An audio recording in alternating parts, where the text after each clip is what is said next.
আজকের ভিডিওটা ক্লাস 12 এর স্টুডেন্টদের জন্য খুবই ইম্পর্ট্যান্ট। এই ভিডিওতে আমরা দেখব যে কিভাবে ইনসুলিন প্রোডাকশন হয়। তো দেখো এখান থেকে আমাদের পড়াটা আজকে শুরু হবে। ওয়েট এক সেকেন্ড, পেন নিয়ে নিলাম। এই দুজন বিজ্ঞানী তোমরা দেখতে পাচ্ছ, এদের নাম হচ্ছে যে বেন্টিং, একজনের নাম বেন্টিং এবং আরেকজনের নাম হচ্ছে বেস্ট। এরা দুজন হচ্ছে আমাদের ইনসুলিন যে হরমোনটা আছে সেটা প্রথম আইসোলেশন করেছিল। তোমরা জানো ইনসুলিন আমাদের অগ্ন্যাশয়ের বিটা কোষ থেকে তৈরি হয়। কিন্তু আমাদের একটা রোগ আছে ডায়াবেটিস মেলিটাস, যেখানে কিন্তু ইনসুলিন তৈরি হয় না, কারণ বিটা কোষগুলো ধ্বংস হয়ে যায়। বেসিক্যালি আমি টাইপ 1 এর কথা বলছি। এবার দেখো, এবার ইনসুলিন কিন্তু আমাদের বডিতে ব্লাড স্ট্রিমের মাধ্যমে প্রবাহিত হয় এবং এটা শর্করাকে কোষের মধ্যে ঢোকাতে সাহায্য করে। এবার আমাদের এই যে একজন বিজ্ঞানী, দেখো আমাদের স্যাঙ্গার নামে বিজ্ঞানীটা প্রথম ইনসুলিনের স্ট্রাকচার যেটা গঠন সেটা আবিষ্কার করেছে। ঠিক আছে, তো এতটুকু হচ্ছে বেসিক জিনিস। এবার আমরা একটু ইনসুলিনের গঠন সম্বন্ধে জানি।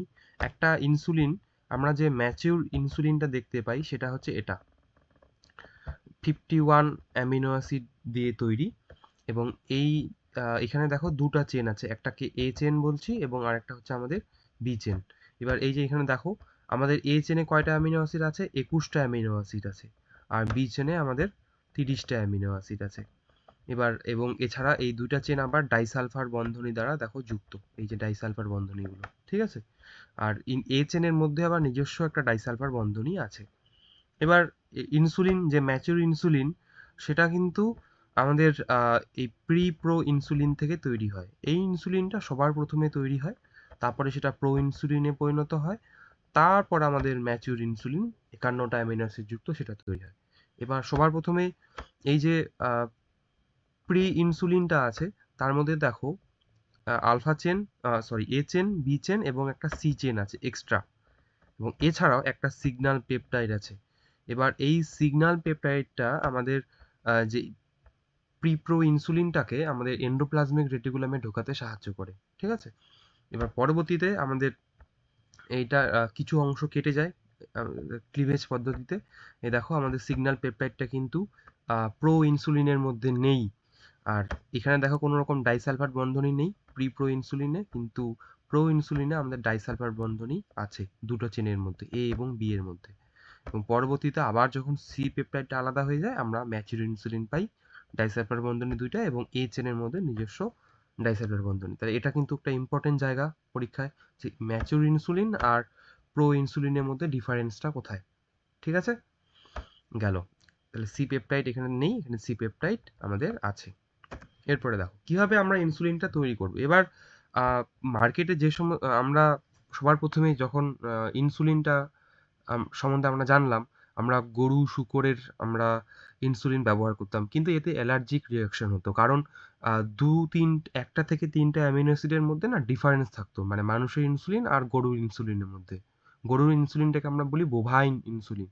তার জন্য অ্যালার্জিক রিয়াকশন হতো এবং তার বিরুদ্ধে আমাদের শরীরে অ্যান্টিবডি তৈরি হতো এবং সেই ইনসুলিনটাকে ধ্বংস করে দিত। তার জন্য পরবর্তীতে বিজ্ঞানীরা জেনেটিক ইঞ্জিনিয়ারিং এর মাধ্যমে প্লাজমিডকে এবং ব্যাকটেরিয়াকে ব্যবহার করে ইনসুলিন প্রোডাকশন করেন। এটা সম্বন্ধেই আমরা এখন পড়বো। পরীক্ষায় তোমাদের এটা আসতে পারে, খুব ভালো করে পড়বে। এবার দেখো এটা একটা প্লাজমিড। আশা করি তোমরা যখন ইনসুলিনের ভিডিও দেখছো তোমরা প্লাজমিড সম্বন্ধে জানো, আর না জানলে কমেন্ট করবে, আমি ভিডিওতে জানাই দেবো।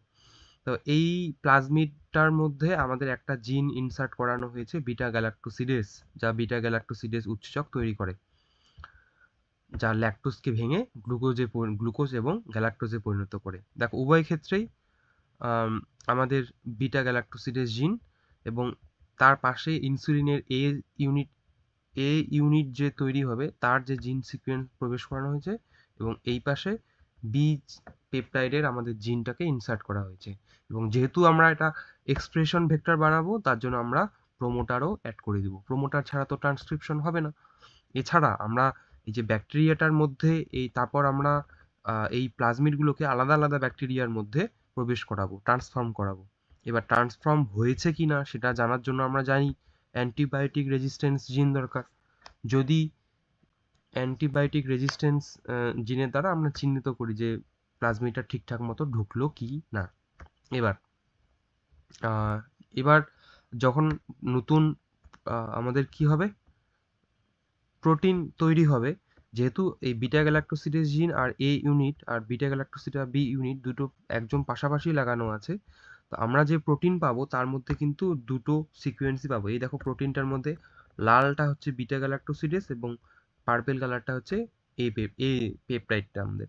এবারে এবার দুইটা তো আলাদা, এবার আমাদের কি করতে হবে, এই দুটো চেনকে আলাদা করতে হবে, মানে বি চেন থেকে এই বিটা গ্যালাক্টোসিডেজ জিনটা চেনটাকে আলাদা করতে হবে। এটার জন্য আমরা একটা কেমিক্যাল ব্যবহার করি, তার নাম হচ্ছে সায়ানোজেন ব্রোমাইড। সায়ানোজেন ব্রোমাইড দিলে এই দুটো আলাদা হয়ে যাবে। এই দেখো সায়ানোজেন ব্রোমাইড দিলাম, সায়ানোজেন ব্রোমাইড দিয়ে দুটো আমাদের যে বিটা গ্যালাক্টোসিডেজ জিন সেটা আলাদা হয়ে গেল এবং আমরা এ পেপটাইড এবং বি পেপটাইড পেলাম। কারণ ব্যাকটেরিয়ার মধ্যে কিন্তু আমাদের স্প্লাইসিং প্রক্রিয়া থাকে না, তার জন্য আমাদের আমাদের মানুষদের নিজস্বভাবে এটা আলাদা করতে হয়।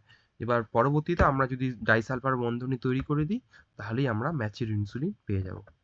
ঠিক আছে, এবার আমাদের যে ইনসুলিনটা তৈরি করলাম এটার নাম হচ্ছে হোমিউলিন। হোমিউলিন এটা হচ্ছে আমাদের হিউম্যান ইনসুলিন, যেটা আমরা মার্কেটে পরবর্তীতে ব্যবহার করতে পারি। তাহলে এই হচ্ছে আমাদের ইনসুলিন রিলেটেড ভিডিও। এটা খুব ভালো করে পড়বে এবং কি ধরনের এখান থেকে কোশ্চেন আসতে পারি